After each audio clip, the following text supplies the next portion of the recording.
नमस्कार। कभी सोचा है कि हमारे चारों तरफ जो ये हरियाली है, इसकी शुरुआत आखिर हुई कैसे?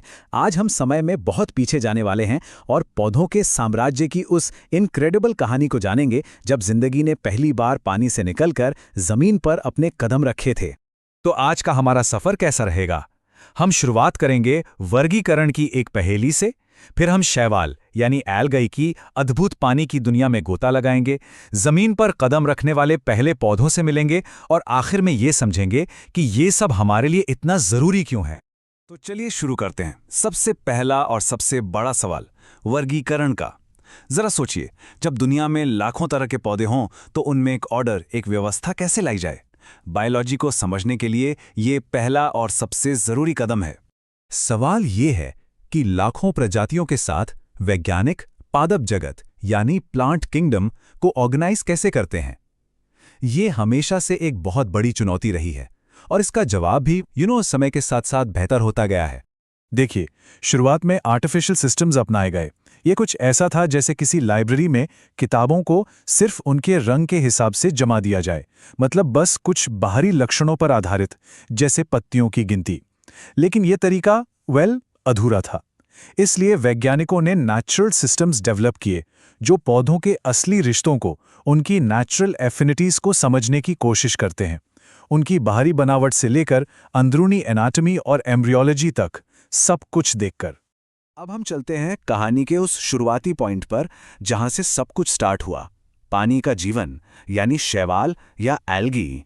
सच कहें तो ये प्लांट किंगडम की नींव हैं। तो आखिर ये एल्गे हैं क्या? सीधी सादी भाषा में कहें तो ये सिंपल क्लोरोफिल वाले जीव हैं जो अपना खाना खुद बनाते हैं, मतलब ऑटोट्रोफिक हैं। यहाँ एक बहुत जरूरी शब्द है थैलॉइड। इसका सीधा सा मतलब है कि इनके शरीर में असली जड़, तना या पत्तियां कुछ नहीं होता, बस एक सिंपल सी बनावट होती है। और जरा इनकी अविश्वसनीय डाइवर्सिटी तो देखिए।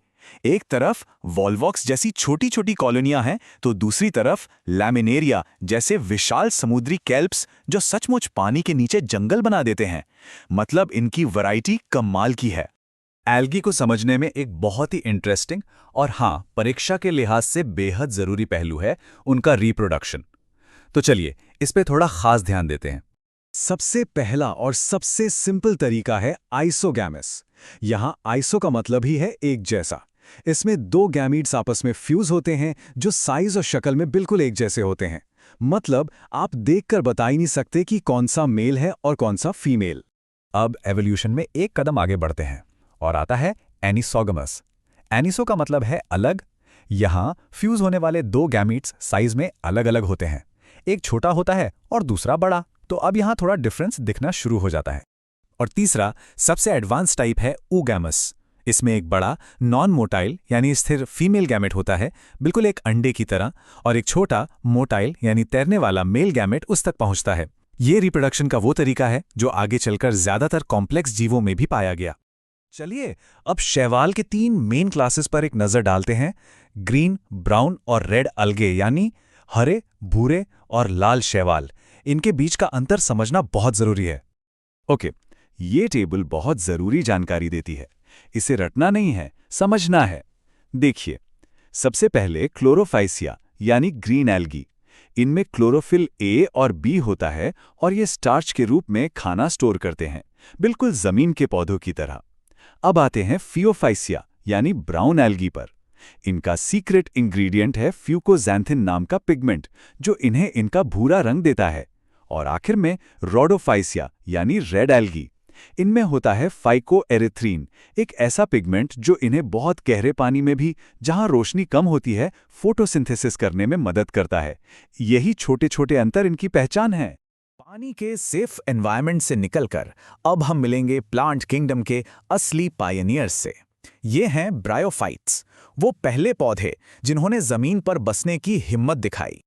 और ये लाइन ये ब्रायोफाइट्स की पूरी कहानी को परफेक्टली बयां करती है। उन्हें पादप जगत का उभयचर यानी एम्फीबियन इसलिए कहा जाता है क्योंकि जैसे मेंढक जमीन पर तो रह सकता है, पर अंडे देने के लिए उसे पानी चाहिए। बस वही हाल इनका है। ये जमीन पर रह तो सकते हैं, लेकिन अपनी पीढ़ी को आगे बढ़ाने के लिए यानी सेक्सुअल रिप्रोडक्शन के लिए आज भी पानी पर ही निर्भर हैं। तो इनकी खासियत क्या है? देखिए, इनका जो मेन पौधा है वो हैप्लॉइड होता है, मतलब उसके पास क्रोमोसोम्स का सिर्फ एक सेट होता है। इस मुख्य पौधे को गैमेटोफाइट कहते हैं क्योंकि ये गैमीट्स बनाता है। और एक बहुत ज़रूरी बात, जो स्पोरोफाइट होता है वो अपने खाने पीने, पोषण के लिए पूरी तरह से गैमेटोफाइट पर ही टिका रहता है। इनका लाइफ साइकिल देखें तो पानी पर इनकी ये डिपेंडेंसी और भी साफ हो जाती है। गैमेटोफाइट गैमीट्स बनाता है, लेकिन फर्टिलाइजेशन यानी निषेचन तभी हो सकता है जब मेल गैमीट तैरकर फीमेल गैमीट तक पहुंचे, और इसके लिए पानी चाहिए। पानी के बिना ये साइकिल आगे बढ़ ही नहीं सकता। बस यहीं आकर इनकी कहानी जमीन पर थोड़ी रुक जाती है। तो इतना सब कुछ जानने के बाद सवाल उठता है कि ये सिंपल से दिखने वाले पौधे हमारे लिए इतने जरूरी क्यों हैं? चलिए इनके इकोलॉजिकल और इकोनॉमिक इंपॉर्टेंस को समझते हैं। एल्की का योगदान तो हैरान करने वाला है। क्या आप जानते हैं कि पृथ्वी के कम से कम 50% कार्बन डाइऑक्साइड फिक्सेशन का काम यही करते हैं? मतलब हम जो ऑक्सीजन लेते हैं उसका लगभग आधा हिस्सा इन्हीं से आता है। ये हमारे प्लैनेट के असली पावर हाउस हैं। इसके अलावा ये फूड, प्रोटीन सप्लीमेंट्स और एगार और एल्जिन जैसे कमर्शियल प्रोडक्ट्स का भी सोर्स हैं। और ब्रायोफाइट्स भी किसी से कम नहीं हैं। इकोलॉजी में ये पायनियर यानी ट्रेल ब्लेजर हैं। ये वो जीव हैं जो नंगी चट्टानों पर उगकर मिट्टी बनाने का काम शुरू करते हैं। ये मिट्टी पर एक घनी चादर बनाकर सॉइल इरोजन को रोकते हैं। और हाँ, स्फैग्नम मॉस से बना पीट आज भी कई जगहों पर फ्यूल के तौर पर इस्तेमाल होता है। तो ब्रायोफाइट्स ने जमीन पर पहला कदम तो रख दिया, लेकिन वो पानी की जंजीरों से बंधे हुए थे। तो जरा सोचिए, वो कौन सा बड़ा एवोल्यूशनरी लीप, वो कौन सा एडेप्टेशन रहा होगा जिसने पौधों को सच में जमीन का राजा बनाया और पानी की इस बेड़ी को हमेशा के लिए तोड़ दिया? इसका जवाब पौधों की कहानी के अगले और भी रोमांचक अध्याय में छिपा है।